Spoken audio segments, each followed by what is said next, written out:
L'article 1123 nouveau du Code civil est consacré au pacte de préférence. Remarquons d'abord au préalable que c'est là une innovation que le Code civil français consacre des dispositions aux avant-contrats et en particulier au pacte de préférence, dispositions qui se rapportent à la formation du contrat. Le pacte de préférence est défini par le législateur à l'article 1123 alinéa 1er comme un contrat par lequel une partie s'engage à proposer prioritairement à son bénéficiaire de traiter avec lui pour le cas où elle déciderait de contracter. Que retenir de cette définition? Cette définition illustre évidemment la nature contractuelle de cet avant-contrat. On est déjà dans le contrat, quoique l'on ne soit pas encore dans le contrat projeté, qui pourra, par exemple, être un contrat de vente. Si on est déjà dans le contrat, on est, me semble-t-il, dans le degré le plus faible de l'engagement contractuel et de la force obligatoire. En effet, ainsi que l'indique justement cette définition, le signataire du pacte de préférence, qui n'est pas un promettant à proprement parler, qui ne s'est engagé ni à acheter ni à vendre, a juste promis une priorité, proposé prioritairement aux bénéficiaires du pacte de traiter avec lui pour le cas où, dans l'hypothèse, dans l'éventualité où il se déciderait à contracter, dans l'hypothèse où, par exemple, il se déciderait à vendre un bien, mais qu'il n'a pour l'heure en aucun cas promis de vendre. Donc cette définition de ce point de vue-là est, me semble-t-il, de qualité. Définition du pacte de préférence, sanction du pacte de préférence.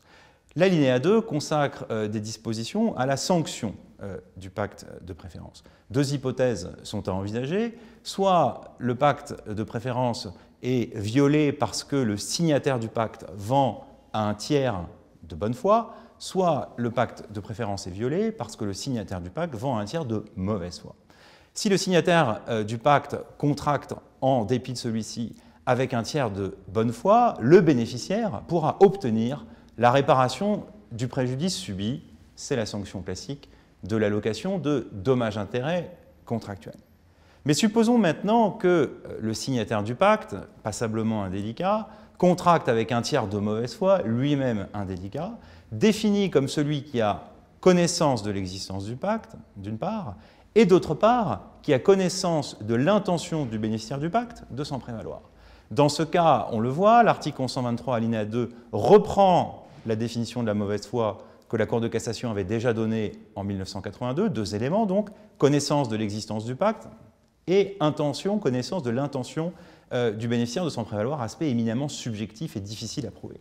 Eh bien, en ce cas, l'alinéa 2 de l'article 1123 reprend, il fait sien la jurisprudence rendue en chambre mixte, bien connue le 26 mai 2006, jurisprudence au terme de laquelle le bénéficiaire du pacte, dont les droits ont été méconnus par une vente, par exemple, au profit d'un tiers de mauvaise foi ainsi défini, eh bien, le bénéficiaire du pacte pourra non seulement demander la nullité de la vente à ce tiers, solution traditionnelle, mais également sa substitution dans les droits du tiers de mauvaise foi, solution rendue en chambre mixte le 26 mai 2006, solution consolidée dans cette nouvelle disposition, qui est une sanction, rappelons-le, très efficace lorsque les conditions peuvent en être démontrées, ce qui est évidemment un sujet en soi.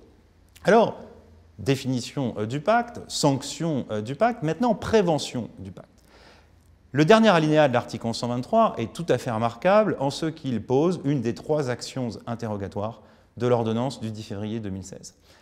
Action interrogatoire en matière de pacte de préférence, action interrogatoire en matière de représentation, action interrogatoire en matière de nullité.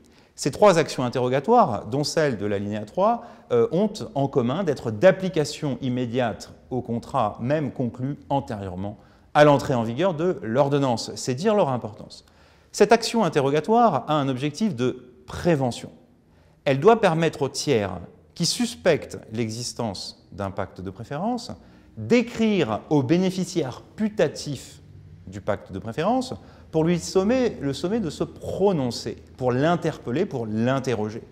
Cette action interrogatoire répond à des conditions de forme et de délai, puisque le tiers qui envisage la conclusion du contrat peut demander par écrit au bénéficiaire de confirmer dans un délai qu'il fixe et qui doit être raisonnable, délai raisonnable, condition de fond, même si aucun seuil précis n'est fixé, l'existence d'un pacte et s'il entend s'en prévaloir. Autrement dit, cette action interrogatoire, c'est un moyen pour le tiers qui souhaite, par exemple, acquérir un terrain à son profit, terrain sur lequel il suspecte qu'un pacte de préférence aurait pu, par exemple, être conclu au profit d'un autre de ses voisins, il peut écrire à son voisin qu'il suspecte être le bénéficiaire du pacte et lui demander de se prononcer. Êtes-vous bénéficiaire d'un pacte de préférence? Et si oui, entendez-vous vous en prévaloir? Ceci par écrit, avec une sanction très forte de cette institution qui tend à assurer la sécurité juridique et la prévention des contentieux, c'est que si d'aventure le bénéficiaire putatif dûment interrogé ne répondait pas,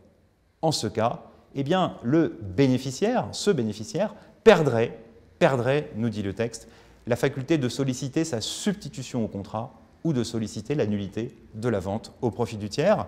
Le silence, en quelque sorte, du bénéficiaire sera retenu contre lui. Son silence vaudra acceptation par exception, puisque on est dans une hypothèse dans laquelle le silence vaudra acceptation.